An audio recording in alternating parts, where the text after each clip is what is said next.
So today I'll be talking about the Minchiate or Minchiate deck. It's a complicated word to pronounce, but I believe it's Minchiate. Minchiate. Um, this is I believe it's a.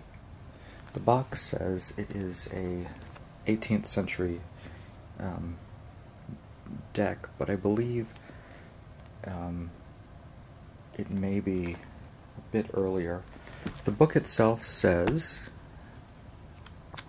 that it was created in the 18th century. This is essentially the Etruria deck. So sometimes you will hear this called the Etruria deck, and the booklet that came with the set. No complete decks of this before the 17th century have survived. So this is a later edition, but it is pre 1800s, which is kind of confusing. It does contain 12 zodiac signs, 4 theological virtues, and 4 elements, and there's 97 cards in this set. And then here you can see that let's see, the magician's the juggler, the empress is now the Grand Duke, Emperor of the West is the Emperor, the Emperor of the East is the Hierophant, the Tower has become the House of God. There's hope, prudence, faith, and charity, then fire, water, earth, air, then it's Libra, Virgo, Scorpio, Aries, Capricorn, Sagittarius, Cancer, Pisces, Aquarius, Leo, Taurus, Gemini, then the star, the moon, the sun, the world, and trumpets, which is an angel card. So those are the trumps. And then it has a bit of the meanings. And the book, of course, is written in 4 languages. So really, it looks like a thick book, and it really doesn't have much. But the deck is great. I've had this deck for maybe 2 years or so. It comes in this really nice box with a magnet clasp. Lo Scarabeo is the one who put this out, and it is, you can still buy it. It's still in print. I believe I paid maybe $28 for this deck, and I've already opened the cards up, and they're rather small. I mean, these are tiny cards. A lot of the historical decks tend to be either very small with little to no glossiness to them, no coating, or sort of large to fit in your hand. Like the Solabusca is a larger deck. And the back is not reversible. It says Etruria on the back. And I believe that has something to do with the family that commissioned the deck. Even though they say it's not a full deck, I guess they had to recreate some of the cards as best as they could. So this is about as complete as you'll get. So I'll just go through the cards. Some of them I'll name, some of them I'm not even gonna, I may not get them right, but that looks like a Leo card to me.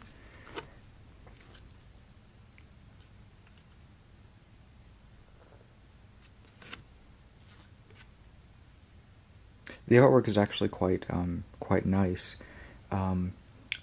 Antique shading. These were originally done, I believe, in watercolor, and the colors are muted, but it is overall a lovely deck. Not very good to read with because of the extra cards and the this was a commissioned deck, so a lot of times the families would have their own sort of put people in them and stuff that the meaning to them but may not have meaning in overall. And the pips cards are rather plain. Looks like the devil to me.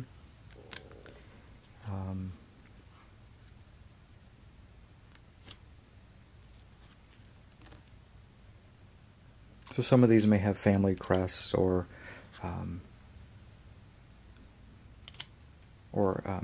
other personal. That elephant is kind of interesting. And then we have some faces here. They may be people in the family that when this was commissioned, this was done. I believe this is the Angels card. I have never read with this deck, and I really wouldn't want to. It's just a nice deck to have if you tend to collect decks. See, like this card, Nine of Cups.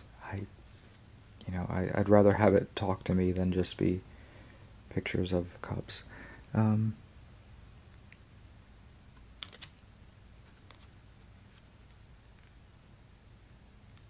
Or pictures of clubs or wands.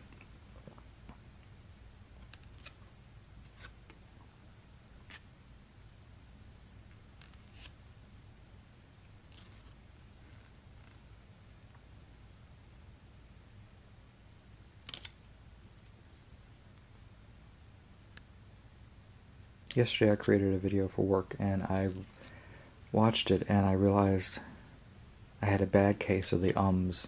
Every other thing I said was and that was kind of embarrassing because I could not do a record over because it was sort of live and then I was recording the live event. I really hope I'm not giving you a case of the ums. It's a bad habit to get into. Normally when I do these, I'm drinking something. Right now it's coffee. Technically it's the morning. Usually I have a glass of wine.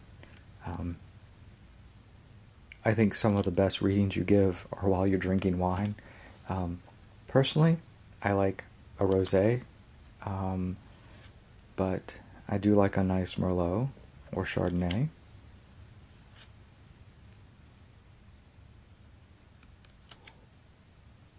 There's a unicorn there.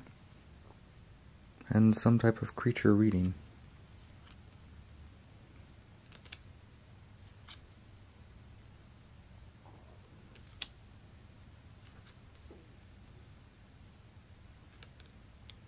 This is I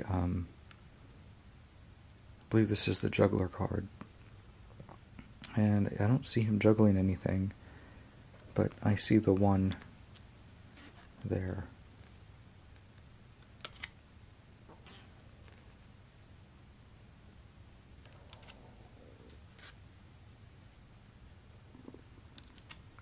If you notice, the borders are pretty much the same. They don't really deviate much. I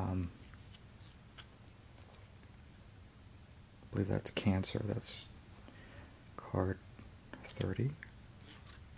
The one thing that is also you really need to be up on is you better know your Roman numerals. I know sometimes I think about it and I'm like, what is this? I have to kind of spell it out in my head. XVII. Well, that's 17. XXIII. I. Sometimes you'll see 4 written with 3 I's or IV. So I believe this is 24. I believe that's Libra. There's a porcupine there. And then some sort of initials or a crest, which is, this is a historical deck. Family use. I like to think of them as family use only. They're the ones who would get the meaning out of them.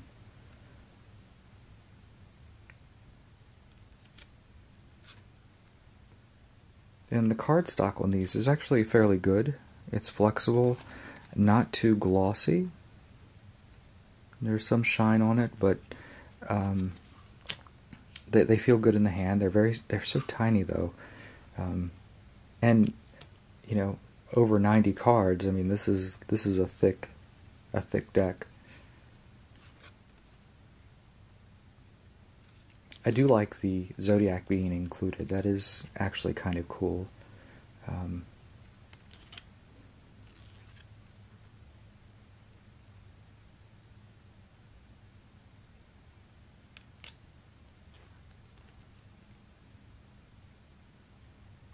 my zodiac symbol is the Capricorn because my birthday is on at the very end of December. We have Pisces there. And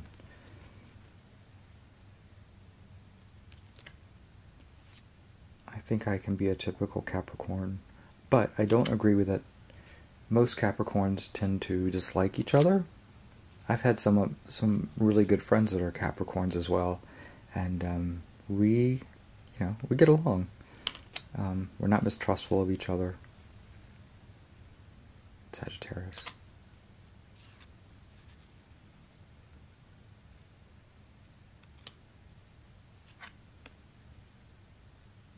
I'm not certain which cards were recreated, but if they were some of the pips, it wouldn't be very difficult. If it was more of the pictorial cards, there may be a bit of an issue there. They may have had to copy one and manipulate it.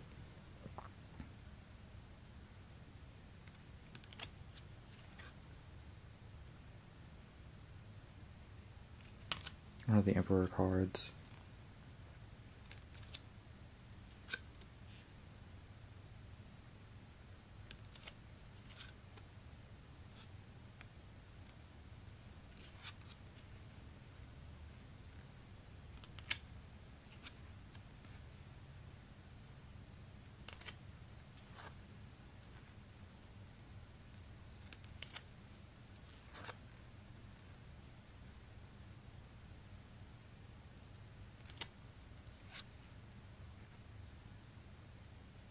Looks like death to me.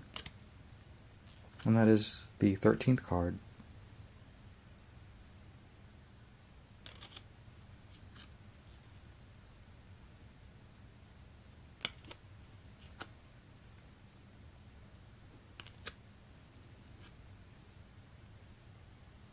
The non-pictorial minor arcana cards, or the pips, that just really doesn't do anything for me.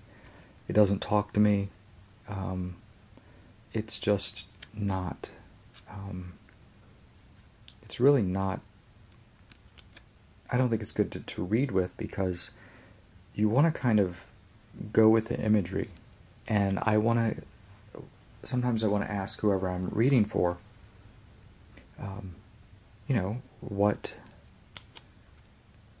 what does this say to you?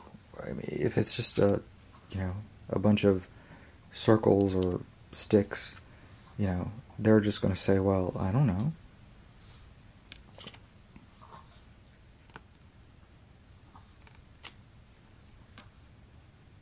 Like this card.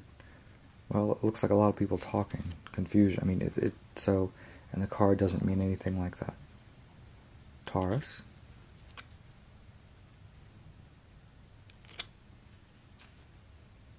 There's a Capricorn. This is the 28th card.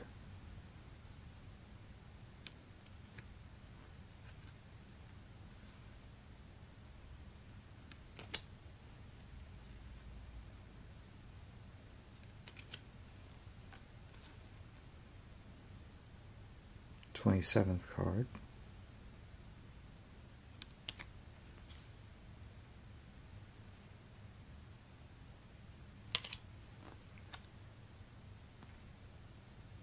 The Hanged Man.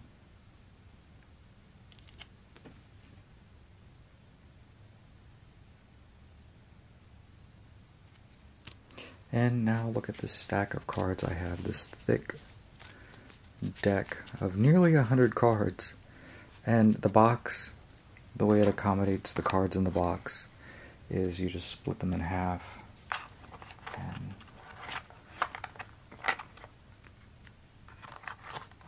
just put them in like this.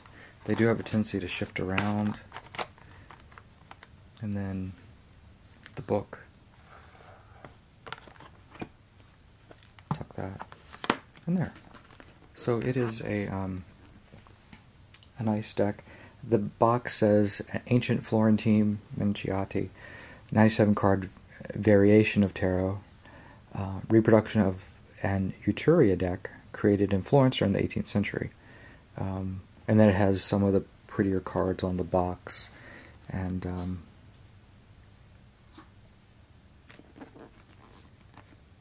yeah, but it is a very good set if you're into historical cards. I like this. It's a nice deck, and the Etruria is one of the better historical decks. I like all the way it's put together. But again, not very good for reading. It's a pretty good deck. Great for collectors. El Scarabeo does a great job with historical decks. Just like when I showed you the Solabusca, you know, they did this one, and it, you know, they did a great job with it. They may, I know that there's one coming out in January, but I don't know if there's any more. I'm sure they'll plan more since if these are successful, but they may redo this in a special box. Even though the website doesn't say anything about it now. But anyway, that's my small review. Great deck, not very good for reading. If you like historical decks, I think it's essential. But that's about it, and hopefully I didn't too much. Thank you for watching.